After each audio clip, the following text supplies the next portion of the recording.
Welcome to Frank Staiano Explains. I have finally finished editing and uploading the videos for all my lectures for both the algorithms and the formal languages course. And so from now on I'm going to offer some new content on a weekly basis on other stuff that I wouldn't have time to go into during regular lectures, be they exercises, extra bits, or as in this case, general advice that I think is useful. So today's message is specifically to my Cambridge students on how to make the most of these online recordings of lectures as opposed to the real live lectures that you would normally have if it were not for COVID. If you're not one of my Cambridge students, you're welcome to hang around, and there may be useful things for you to pick up as well on how to make the most of these recordings that are available to you as well. So the main message I want to get across is that there's a danger in the freedom that you are afforded. Normally students go to lectures at a certain time, the lecturer goes there, the students are there, the lecture happens. If you're not there, you missed it, and that's it. And now instead you have recordings, so you don't have to be there at that specific time. You can do it at some other time that's more convenient for you. If you have to go to the dentist, you can go to the dentist, and that's all fine. If you are particularly enthusiastic about something and you want to watch 6 lectures on that topic in a row, you don't have to wait until the next Wednesday when the lecture happens, and so on. If you feel you're in a rush, you can watch things at twice the speed. You can basically arrange the schedule of your lecturing activity any way you like, and that's a great freedom. With that great freedom comes the very real danger that you might at some point fall behind, and the fact that the lectures don't happen at specific times yes, gives you freedom, but leaves you alone, so you are not guided by a timetable. The timetable was prepared with many constraints, obviously, but also with a sense of what the recommended, the regular pace for absorbing that material is. And the Cambridge courses are very intense and very dense because the term is a very short period, just 8 weeks, and in 8 weeks we cram stuff that in other places, like where I was an undergraduate, was done over maybe 6 or 9 months.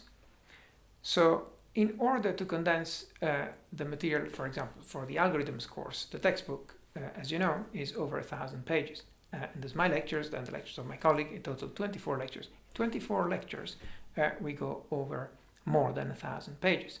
So clearly there's a lot of stuff which is very highly condensed, and this is clearly also not the only course you do in the term. There's various other things you do, and the fact that you have the freedom to put them in different places doesn't in any way reduce the amount of material. There is a lot of material to cover in this term, and you are expected to be knowledgeable in all of these courses by the end of the term.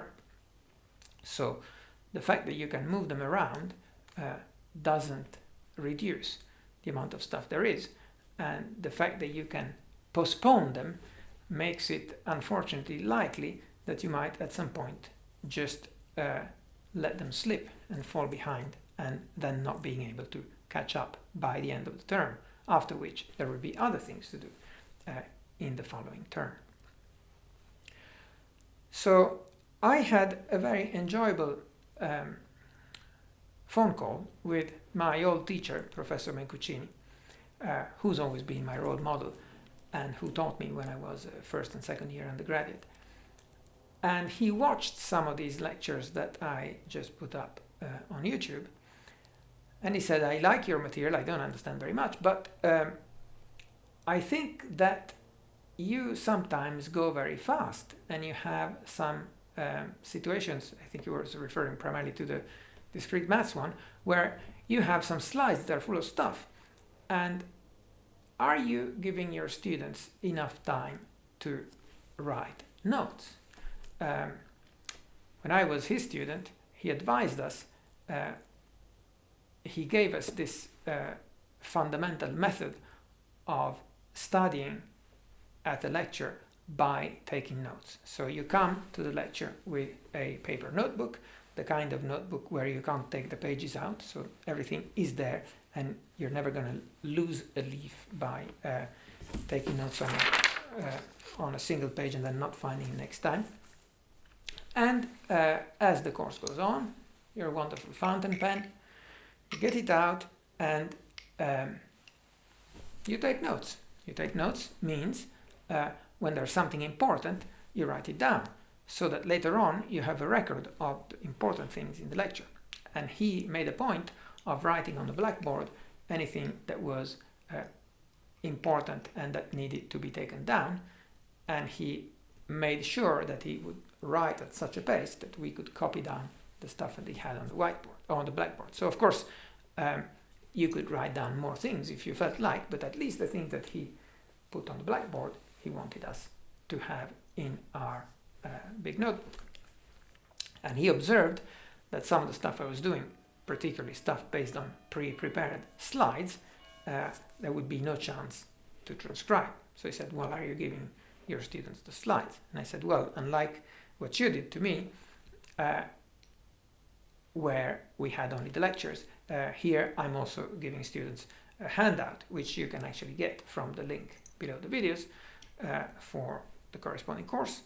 And in that handout, I cover the same ground as the lecture. Now, I prefer to lecture in a Blackboard style as opposed to a PowerPoint style. So I prefer, for courses I develop myself, not to have a PowerPoint and bullet points and all that stuff pre-made, but instead to develop the material as I go along, and I talk about it in the same way that I think about it, and I engage my aim is to engage the audience into thinking about what happens and seeing it develop in front of their nose as they're thinking what should happen next. So do I, and so I write it out. And so for that reason, there wouldn't be pre-prepared slides. But as you know, if you follow the algorithms lectures, I do give you a handout which has a prose version of what I would be saying in the lecture, and so you can follow that way.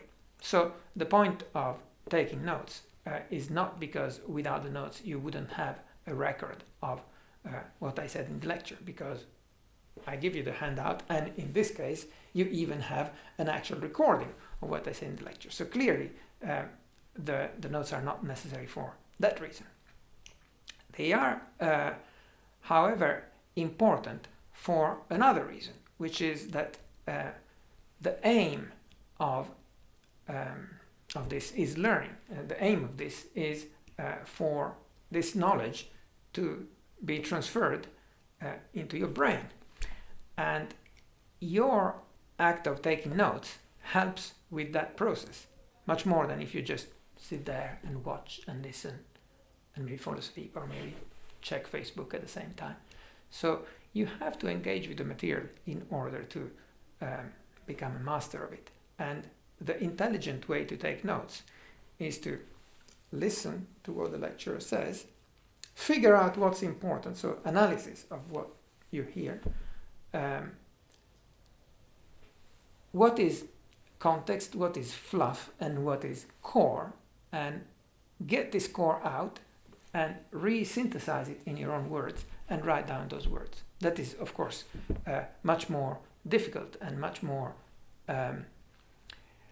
intense than simply transcribing the words I say. If you take notes just by transcribing what I say, well, that's better than not taking notes, but it's nowhere near as good as being able to just take down what's important about what I say, what are the key points of what I say. So that's a skill that clearly engages your brain to a much greater degree and ensures that you are switched on during the lecture. That's the part of taking notes that makes you retain that material. Not so much the fact that you have the paper artifact with the notes written on that, but the fact that you did write the notes in that way.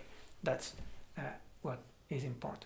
Now, of course, the fact that you do produce notes in that notebook where you can take the pages out is very useful in itself, because you have then a record that you can refer to in the future, especially if you then do exercises after the lecture in the same notebook, then you build a record of your engagement and your understanding of the material in that course, which spans the period of the course plus the period that you continue working on this later on. Maybe you'll refer back to that in the following year when, yes, and we did that algorithm in the first year, and I think I worked out a better way of doing it than the one he said. And you go back to your notebook number 2 and you find that, and you remember that exercise you did and that special solution you were very happy about, and you circle in red, and it all comes back because it's your stuff. The fact that you have your own notebooks and you can go back to them. I still have the notebooks of when I was an undergraduate in my office. It's very nice, and this habit, getting into the habit of noting things down in a notebook, which some of my students do, I see you doing it when I supervise you, is great and will be of help when you are later in your career. You become a scientist and you have a lab notebook. Then you have a record of everything you did, and you can go back. What did I think about this 6 months ago or 5 years ago? And it's very useful. You date all your entries. It could even be useful in patent disputes. I mean, from the time when I was a research scientist in a lab, this kind of stuff came up. Do you have a lab notebook? Can you document that you were doing that in December of 1994? Well, yes, because I have my lab notebook from that time. I can go back and show you that. If you're if you start a company, you can take notes of how things went, how the budget was, and so on and so on. And you have your own log of how things worked from your perspective, what you learned. If you have a question, you write down a question in your notebook, and then a few months later, maybe the answer is obvious to you as it wasn't when you wrote down the question, and you can track, you can chart your progress, and that's all very useful. So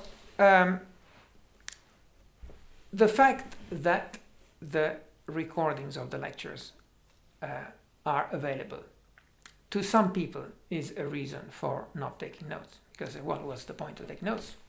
All the material is already there. If I need to, I can always go back. And that's clearly a fallacy, because nowadays, since in Lent 2021, the University of Cambridge has asked students to stay in their own countries, not to come to Cambridge, then it has also asked all the teachers to produce recordings of their lectures. And so all my colleagues are doing similar things. Not all of them may be putting them on YouTube, but they may be putting them on a place that's only available to their own Cambridge students. That's fine. I think in my position, if I ask politely, I could access the recordings of any courses, from A of seriology to Z of zoology, and I could watch any of them I liked. Of course, I wouldn't have time in 3 lifetimes to watch all of these courses that are produced at Cambridge in all possible subjects. But even if I did, would I then be an expert in those topics? Of course not, because just listening to the lecture is only the beginning, and you only become knowledgeable about the topic if you engage in it and you become able to apply the knowledge that was imparted during the lecture. Just listening to it doesn't necessarily mean you are then able to apply. You then have to re-express the thing by yourself and apply it to new problems. When you do the example, the problems in the example sheet, or when you do the problems from past exam questions, this is what you're doing. You've now been given the principles. Do you actually understand them to a degree that allows you to apply them to solve a problem you hadn't seen before? I may have shown you a problem as an example during the lecture, but if the problem is different, can the same principle now help you solve a different problem? So that's the point you want to get to. So you really want to be engaging as an active learner. When I'm saying something, if you are following my train of thought, and I speak at the speed at which I think. I'm not speaking from a script, right? I'm not reading out from the textbook. I'm not reading out from my own handout. I am re-explaining something that hopefully I understand well enough that I can pass on to you, but I'm thinking about it as I go along, because I don't know it by heart. And so the same way that I'm thinking about it, you could be thinking about it and say, well, now what comes next is that. So what Stajana is going to say next is that.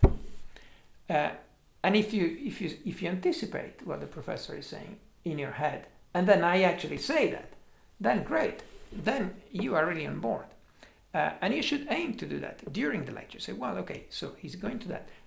Of course, if it's something you already studied when you were little, then you should be able to anticipate what I say. But even if it's something that's completely new, if you're following the reasoning as I go along, then you should be able, in key points, to say, I see where he's going. Well, the next thing that's going to happen is this. And if it really happens, then you should be really happy. You should feel a sense of elation. And it's the sign that you're getting the most out of the lecture. This is why, although it is possible for you to do anything you want with these recordings, I mean, nobody checks what you do. You can watch one after the other. You can watch them at 2 times the speed if you want. But if you watch them at 2 times the speed, unless the clock of your brain goes much faster than that of everybody else, then it is unlikely that you will be able to not only follow the reasoning, but anticipate what I'm saying. So, doing it in real time, if you engage in real time, you're not multitasking and doing other things. If you engage in real time, you try to extract the meaning in real time, say, this is what should happen. This is what should come up next. Then, that's great. And then, this is the way that you participate in the lecture just as well as if it were the type of lecture that happens live and that you cannot go back if you miss. And that's important because although the recording is there and you can go back to the recording as many times as you like, in practice you never will, because there isn't enough time in the day to go back to recording. So it is a total waste of your time to watch the recordings as a kind of quick first pass and say, oh well, and this part I didn't quite understand, but I'll get back to that later, because you'll never get back to it. There isn't enough time to get back to all the things that you didn't understand the first time. So the best way to invest your time in these lectures is to make a point that when you are devoting your time to the lecture, you're going to do it really seriously, and you're only going to do it once. And after that, done once properly, you don't need to watch that video anymore. You can just get on with other stuff. You can apply it, you can watch other videos, and you can have some free time. Otherwise, you will always be in a mode where, I kind of, I listened to it while I was doing the dishes, but I really need to get back to that part which I didn't quite follow there, but I'll do it later, And you'll never do it later. So don't leave it for later. Just set aside some time, close the door, switch off the telephone, just devote that time to the lecture in real time, and then that lecture is done. You've done the lecture. You can get on with other stuff. So, what else did I want to say today? Well, I reiterate that unless you are very disciplined, it will be all too easy to slip and fall behind. And if you fall behind, these things keep coming at the rate of 1 lecture every couple of days, and so it snowballs. As soon as you fall behind, unless you fix it immediately, then you will be more and more behind as the term keeps going. So I really recommend make use of this timetable of lectures, which seems totally fake because none of these lectures are happening at that time. But pretend that you are going to the lecture at those times, and you are in your home, so that's fine. But it doesn't have to be exactly at time. But it helps. It helps to keep a rhythm because you're not in the university setting. You're not in a setting where your time is devoted to that. So it's all too easy unless you make a point of sticking to the timetable. It's all too easy to be busy with something else that morning. And then you have to catch up because the next morning there's more lectures, and the next morning there's more lectures, and it doesn't stop. So just moving things around doesn't reduce the number of items you still have to go through, and you have to go through them in a sufficiently spaced way that it leaves time for you to actually think about it and do the problems, which are not the same as listening to lectures, and also give time for this concept to sediment and let your brain think of stuff while you're not concentrating on it. So many times there's something hard I'm trying to understand. I don't quite understand it. I work hard on it and then I let go. And the next morning I'm relaxed in the shower. Yeah, now I got a better way of doing this. Some idea comes through, but this can only happen if you leave it, you sleep over it, and then your brain works in the background and you get an idea the next day or the day after that. If you try to do all of these things at once, one after the other, one lecture after the other, all in the same afternoon, because you left them behind for several days, then there's no space in between those things for this process to happen. So this is why the pace that is suggested by the lecture timetable is actually a useful thing for you to follow. And the fact that in Cambridge we have the supervisions gives you another excuse, another reason for keeping pace, so that you are ready for the supervision. You have studied the material to a sufficient extent that you can ask intelligent questions and get an answer from someone competent, which otherwise would be a waste of your supervision time if you went there not knowing the stuff, and you would miss your chance to ask questions, because of course you can't ask questions during the video because the video doesn't answer. So make the most of the chance that you have to ask questions in supervision, and take the supervisions as a further excuse to keep to the timetable so that you don't fall behind. Now, another thing I meant to say is that this COVID clearly is a hard time for all of us, and the fact that we are in lockdown is a pain. There may be much bigger things than study problems, such as people losing their job, people losing their life. Maybe some of your relatives are in that situation, so I sympathize and I respect, and has happened to some people I know and some people in my family. As far as we are concerned with our university learning, it is a big disruption and a big problem in many ways. Particularly the people who are doing my courses, which are first-year courses.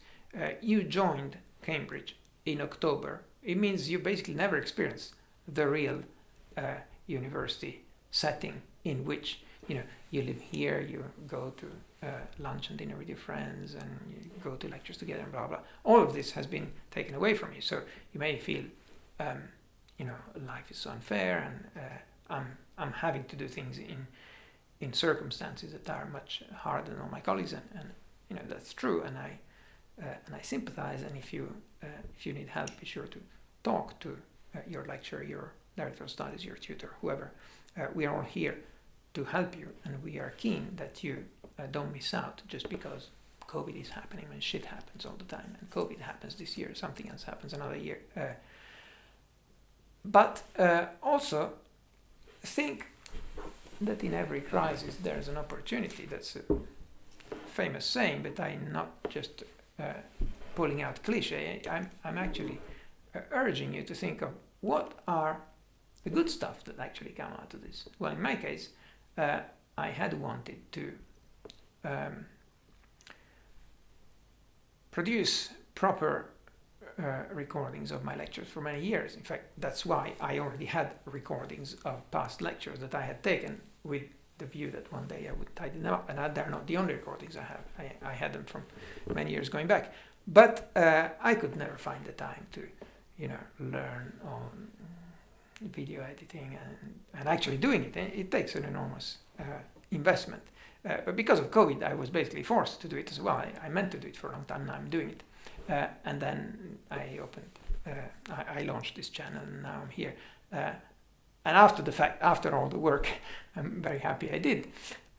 So in a sense, that was a major pain for me, but also now that it's done, it's a blessing. I'm happy that it happened, because otherwise, if we hadn't had the COVID, I would still be in a situation where I have tons of recordings of my past lectures, and I'll never get around to actually doing the editing. So what is it for you? What is it for you that we know all the negatives?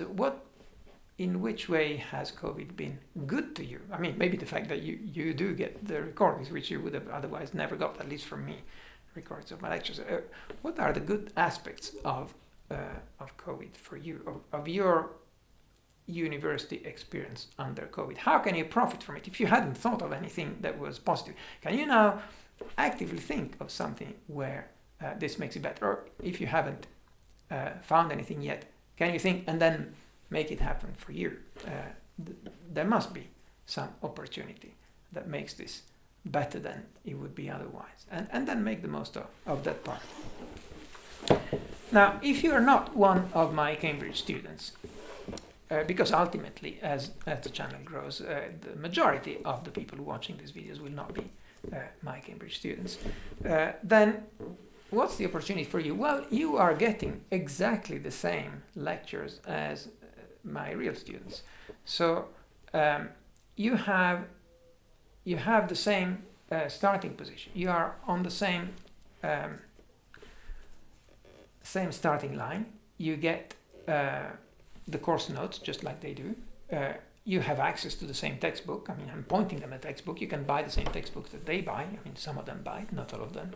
The smart ones of them buy the textbook, study on the textbook, write in the margin of the textbook. You can do the same.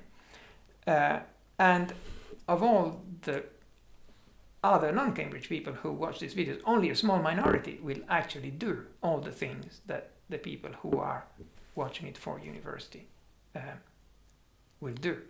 So most people will just do the easy thing. Just watch the video, maybe watch the first 3 minutes of the video, and then be distracted by something on the sidebar and start watching funny cats.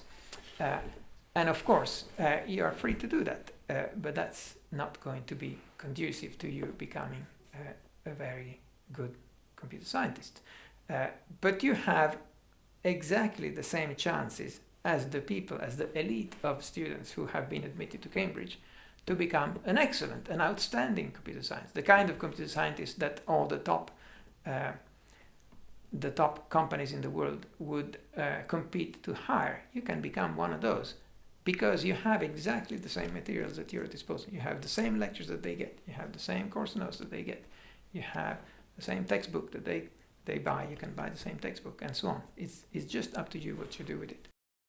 So we are here in my room in Trinity College.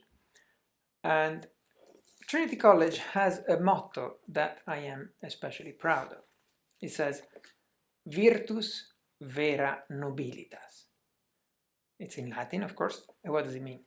Virtus vera nobilitas. Virtue is true nobility.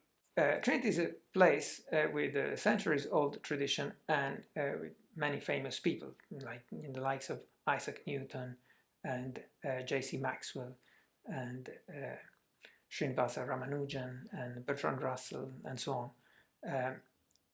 I mean, I'm here in my office, which I share with a colleague, and my colleague got Nobel Prize in 2019, Nobel Prize for Physics in 2019. I'm not that smart, but I keep good company. And with him, 33 more people from Trinity got Nobel Prize over the years. So this is a place of wonderful performers, and none of them was invited to be a member of Trinity because they were noblemen, or their relatives were noblemen, or they had lots of money, or other stuff like that. The true nobility is their virtue. So what they did is what matters. They've been admitted to Trinity because of what they did, of what they are, of what they put in, not because of some artificial nobility, but the true nobility, which is in their spirit, in their intellect, in their capabilities. So this is a great equalizer and a fantastic statement of meritocracy, that you can come from any background, any country, any class, anything, and so long as you're great, then you're welcome at Trinity. And with these online lectures that I've been putting up on YouTube, in a sense, it's the same. It's the same because it doesn't matter where you're from. It doesn't matter where you went to school before. It doesn't matter what your social class is. It doesn't matter your background. It doesn't matter your language, so long as you understand my English. English is not my third language anyway. If you devote yourself to those lectures and you study them with intensity as an active learner, and you reconstruct them in your head, and then after each lecture you spend time writing the programs, building the words that implement the things that we've studied in the lecture on your own, well, there's nothing to stop you from becoming an excellent, an outstanding computer scientist. You will become a great computer scientist, just like the ones who do that because they are studying as students of the University of Cambridge. You have exactly the same starting materials, and what happens with that depends on how much you put in. So make the most of this opportunity that is in front of you, because there is no limit to what you can achieve. Just go for it.